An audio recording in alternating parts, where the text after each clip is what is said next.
Tales from the Riverbank by John Shackleton. Episode 2. Get a Dog and Make Friends. Charlie is from the Société Protectrice des Animaux, the SPA to the initiated, Bordeaux's premier animal refuge. Well, actually it's in Mérignac, which is a difficult place to get to if you live in the centre of Bordeaux, haven't got a car, don't have friends, and have to use the bus, like we did. But we made the journey because Charlie needed a home and we needed an entree into French society, although neither my wife, nor I, nor our future domestic animal knew this at the time. At the same moment as we were innocently boarding the eastbound number 51 bus for Mérignac and thinking only stereotypically about dogs, Charlie was completely unaware of our existence and in all probability sitting in her enclosure, minding her own business and wondering idly about the timing of her next meal. Nobody could have known the set of interested relationships that were about to be set in motion, especially if your brain is the same shape and size as a small avocado. I'm talking about Charlie now, before you start thinking that either me or my wife are mentally challenged. Although actually that was the conclusion the driver of the eastbound number 51 bus for Mérignac came to, as we tried to find out how much it would cost and buy a ticket to get to the SPA by waving a map of Bordeaux in his face and shouting. Because, as is obvious to the whole world except the English, the best way to organise a transport network is to have a flat rate fare system and encourage as many people as possible to get their tickets before they get on the bus, thereby avoiding a 10-minute wait as the driver finds the destination and price on his grid and then hunts around for change for the £20 note that the man in front gave him. This is what happens in England, and why they have a flat rate fare system everywhere, including in France. Consequently, our driver couldn't understand what we were going on about and why he reached a less than positive view of us intellectually.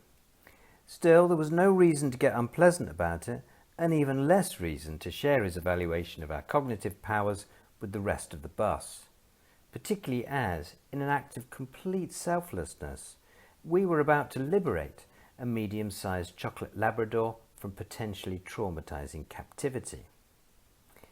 Anyway, we managed to get to the end of the line without any more unpleasantness and further shouting. I said merci to the driver as we got off, magnanimously, and we trotted away excitedly along the frighteningly busy road to the SPA and our unsuspecting, salivating bundle of fur. And armed with a pencil and preference form kindly provided to us by the nice lady in the office, we began our search. We went past all the cages containing the too small, the too big, the too quiet, the too lively, the too ridiculous, the too dangerous examples of the canine species, until we got to the cage marked adorable. And here we were faced with a bit of a dilemma, because co-located in the same enclosure were two ideal-looking specimens of the canine species. The aforementioned medium-sized chocolate Labrador, later to be known as Charlie, and her cage mate, a brown and white setter, suitably excited by our interest. We ummed, we ahed. Who was it then that was going to go home with the funny-looking humans? Just as we thought we were going to have to resort to a best-of-3 poor wrestling contest, the brown and white setter made up all our minds by suddenly leaping 2 meters vertically in the air. Bad move. Our balcony railing at home is only 1 meter high, and we live on the 3rd floor. Okay, so the setter couldn't have known that, but you still need to be a bit more circumspect in this dog-eat-dog world. That was it then. Medium-sized chocolate Labrador it was. We hurried back to the office, hoping against hope that none of the other prison visitors had taken a shine to the chosen one in the meantime. No, they hadn't, said the nice lady. Not that that really mattered, because I would have hunted them down and killed them. Such apparently was the attachment I developed in the space of 15 minutes to our new companion. I didn't tell the nice lady this. She looked a bit fragile, and I didn't think it would really help my profile as a suitable dog owner. So then, no custody battles. If you'd just like to hand over our dog, we'll be on our way. But no, there were operations to be carried out, injections to be done, tattoos to be tattooed, and forms to be filled in, of course. The lengthy tentacles of the French administration reach even inside an animal asylum. Is no living thing safe? Get this, for example. All pedigree dogs in France have to have a name that begins with the letter that corresponds to the year in which they were born. So, if your dog was born in 2003, for example, it would have to be called by a name that began with X, like Xavier or Xerxes or Xylophone. I can't quite imagine this working in England somehow. I can't really see the local dog name official going into a housing estate in Ancoats and demanding that the owner of the pit bull, gambling around happily in amongst the burnt-out cars and answering to the name of Gripper, change its name to something beginning with V, like Vivian. That's not true, actually. I can imagine him going in there. I just can't see him coming out again. All this name business didn't affect Charlie, of course, because she's not a pedigree dog. Queen of our hearts, perhaps, but sadly, no royal blood running through her veins.